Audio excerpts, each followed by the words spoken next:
So he laid the boy in his wife's arms, and she took him, smiling yet with tears, and Hector pitied her, and touched her tenderly with his hand, and spoke to her, "Dear one, be not so sorrowful. That which is fated must come to pass, but against my fate no man can kill me." Then, taking up his helmet, he left her, and she went to her house, often looking at him and weeping bitterly. Once again on the battlefield, he was eager for the fight, and better fortune for a time lay before him. Zeus had by now remembered his promise to Thetis to avenge Achilles' wrong. He ordered all the other immortals to stay at Olympus. Remember, the jinn have respite, the fire beings, that class of being, whatever term you call them, fiery, Davas, Asura. He himself went down to earth to help the Trojans. There it went hard with the Greeks. Their great champion was far away. Achilles sat alone in his tent, brooding over his wrongs. The great Trojan champion had never before shown himself so brilliant and so brave. Hector seemed irresistible. Tamer of horses, the Trojans always called him, and he drove his car through the Greek ranks as if the same spirit animated steeds and driver. His glancing helm was everywhere, and one gallant warrior after another fell beneath his terrible bronze spear. When everything ended the battle, the Trojans had driven the Greeks back almost to their ships. There was rejoicing in Troy that night, but grief and despair in the Greek camp. Agamemnon himself was all for giving up and sailing back to Greece. Nestor, however, was wiser even than the shrewd Odysseus, spoke out boldly and told Agamemnon that if he had not angered Achilles, they would not have been defeated. Try to find some way of appeasing him, he said, instead of going home disgraced. All applauded the advice, and Agamemnon confessed that he had acted like a fool and would send Briseis back. He promised them, and with her many other splendid gifts, he begged Odysseus to take his offer to Achilles. Odysseus, and based on that spelling, Odysseus, but Odysseus. I'd have to see the Greek. And the two chieftains chose to accompany him, found the hero with his friend Patroclus, who of all men on earth was dearest to him. Achilles welcomed them courteously and set food and drink before them. But when they told him why they had come, and all the rich gifts that would be his if he would yield, and begged him to have pity on his hard-pressed countrymen, they received an absolute refusal. Not all the treasures of Egypt could buy them. He told them he was sailing home, and they would be wise to do the same. But all rejected that counsel when Odysseus brought back the answer. The next day they went into battle, and the desperate courage of brave men cornered. Again, they were driven back until they stood fighting on the beach, where their ships were drawn up. But help was at hand. Hera had laid her plans. She saw Zeus sitting on Mount Ida, watching the Trojans conquer, and she thought how she detested him. But she knew well that she could get the better of him only in one way. She must go to him, looking so lovely that he could not resist her. When he took her in his arms, she would pour sweet sleep upon him, and he would forget the Trojans. So she did. She went to her chamber and used every art she knew to make herself beautiful beyond compare. Last of all, she borrowed Aphrodite's girdle, wherein were all her enchantments, and with this added charm, she appeared before Zeus. As he saw her, love overcame his heart, so that he thought no more of his promise to Thetis. At once the battle turned in favor of the Greeks. Ajax hurled Hector to the ground, although before he could wound him, us lifted him and bore him away. With Hector gone, the Greeks were able to drive the Trojans far back from the ships, and Troy might have been sacked that very day if Zeus had not awakened. He leapt up and saw the Trojans in flight, and Hector lying gasping on the plain. All was clear to him, and he turned fiercely to Hera. This was her doing, he said, her crafty, crooked ways. He was half-minded to give her then and there a beating. When it came to that kind of fighting, Hera knew she was helpless. She promptly denied that she had anything to do with the Trojans' defeat. It was all Poseidon, she said, and indeed the sea entity had been helping the Greeks contrary to Zeus's orders, but only because she had begged him. However, Zeus was glad enough of an excuse not to lay hands on her. He sent her back to Olympus and summoned Eris, the rainbow messenger, to carry his command to Poseidon and to withdraw from the field. Sullenly, the sea entity obeyed, and once more the tide of battle turned against the Greeks. Apollo had revived the fainting Hector and breathed into him surpassing power. Before the two, the entity and the hero, the Greeks were like a flock of frightened sheep driven by mountain lions.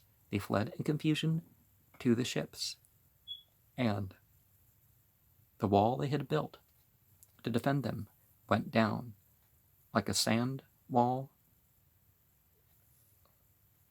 children heap up on the shore and then scatter in their play. The Trojans were almost near enough to set the ships on fire. The Greeks, hopeless, thought only of dying bravely. Patroclus, Achilles' beloved friend, saw the rout with horror. Not even for Achilles' sake could he stay longer away from the battle. You can keep your wrath while your countrymen go down in ruin, he cried to Achilles. I cannot give me your armor.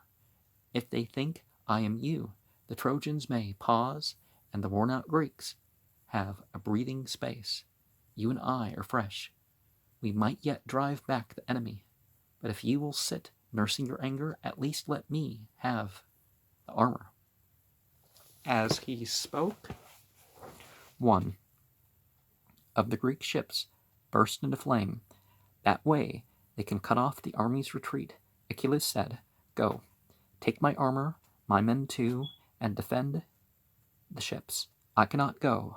I am a man dishonored. For my own ships, if the battle comes near them, I will fight. I will not fight for men who have disgraced me. So Patroclus put on the splendid armor all the Trojans knew and feared, and led the Myrmidons, Achilles' men, to the battle. At the first onset of this new band of warriors, the Trojans wavered. They thought Achilles led them on, and indeed for a time Patroclus fought as gloriously as that great hero himself could have done. But at the last he met Hector face to face, and his doom was sealed as surely as a boar is doomed when he faces a lion. Hector's spear gave him a mortal wound, and his soul fled from his body down to the house of Hades. Then Hector stripped his armor from him, and casting his own aside, put it on.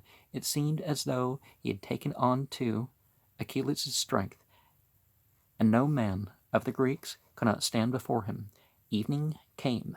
That puts an end to battle. Achilles sat by his tent waiting for Patroclus to return, but instead he saw old Nestor's son running towards him, fleet-footed. Antilochus, he was weeping hot tears as he ran. Bitter tidings, he cried out. Patroclus is fallen, and Hector has his armor. Grief took hold of Achilles, so black that those around him feared for his life. Down in the sea caves, his mother knew his sorrow and came up to try to comfort him. Does that symbolically mean that she was dead? I will no longer live among men, he told her, if I do not make Hector pay with his death for Patroclus dead. Then Thetis, weeping, bade him remember that he himself was fated to die straightway after Hector. So may I do, Achilles answered. I, who did not help my comrade in his sore need, I will kill the destroyer of him I loved, and I will accept death when it comes. Thetis did not attempt to hold him back. Only wait until morning, she said, and you will not go unarmed to battle. I will bring you arms fashioned by the divine armorer, the entity Hephaestus himself. Marvelous arms were there when Thetis brought them, worthy of their maker, such as no man on earth had ever borne. The Myrmidons gazed at them with awe, and a flame of fierce joy blazed in Achilles' eyes as he put them on. Then at last he left the tent in which he had sat so long, and went down to where the Greeks were gathered, a wretched company. Diomedes, grievously wounded, Odysseus, Agamemnon, and many another. He felt shame before them, and he told them he saw his own exceeding folly in allowing the loss of a mere girl to make him forget everything else. But that was over. He was ready to lead them as before, let them prepare at once for the battle. The chieftains applauded joyfully, but Odysseus spoke for all when he said that he must first take their fill of food and wine, for fasting men made poor fighters. Our comrades lie dead on the field, and you call to food. Achilles answered scornfully, down my throat shall go neither bite nor sup, until my dear comrade is avenged. And to himself he said, O dearest of friends, for want of you I cannot eat, I cannot drink. When the others had satisfied their hunger, he led the attack. This was the last fight between the two great champions, as all the immortals knew. They also knew how it would turn out. Father Zeus hung his golden balances, set in one lot of Hector's death, and in the other of Achilles. Hector's lot sank down. It was appointed that he should die.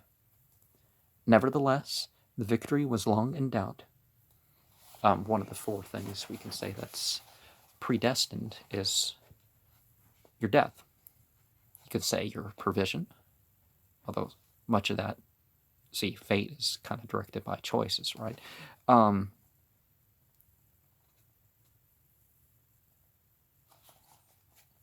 good and bad you're going to be.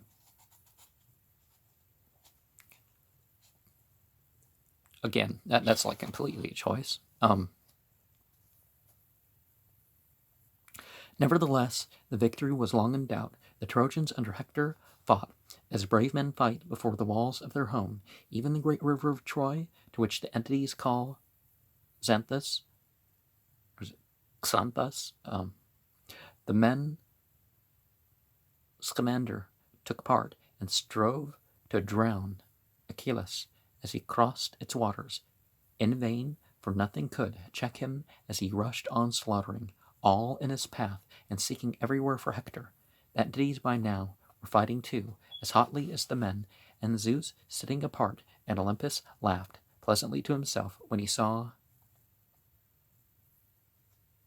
entities considered to be gods matched against entities considered to be gods. Athena felling Ares to the ground, Hera seizing the bow of Artemis from her shoulders and boxing her ears with it, this way and that, Poseidon provoking Apollo with taunting words to strike him first. The sun entity refused the challenge. He knew that it was of no use now to fight for Hector. By this time, the great Scaean gates of Troy, had been flung wide, for the Trojans at last were in full flight and were crowding into the town. Only Hector stood unmovable before the wall. From the gates, old Priam, his father, and his mother, Hecuba, cried to him to come within and save himself, but he did not heed. He was thinking, I led the Trojans. Their defeat is